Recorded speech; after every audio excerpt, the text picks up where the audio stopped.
Ilang oras na lang at New Year na! Naniniwala ka ba sa mga pamahiin na ito tuwing bagong taon? Paglalagay ng barya sa bulsa at pagsaboy ng barya sa bahay ay pinaniniwala ang magdadala ng swerte at kasaganahan sa pamilya.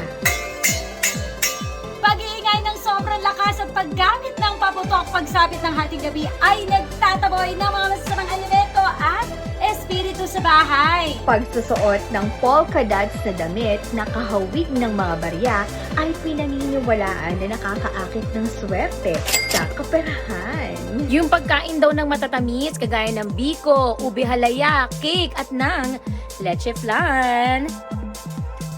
Ang sabi kasi nila, magiging masaya daw at matamis ang pagsasama ng buong pamilya kapag kumain ka ng matamis sa bagong taon. Okay, kalimutan ng diet.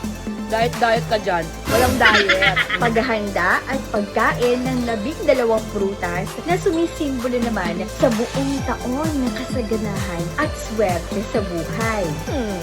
Parang masinuwerte yung nagtitinda ng prutas.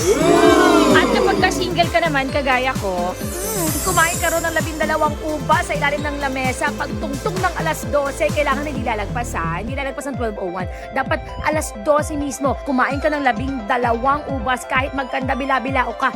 Magkakajowa ka raw. Ka-winner, may alam ka pa ba di pamahiin tuwing bagong taon?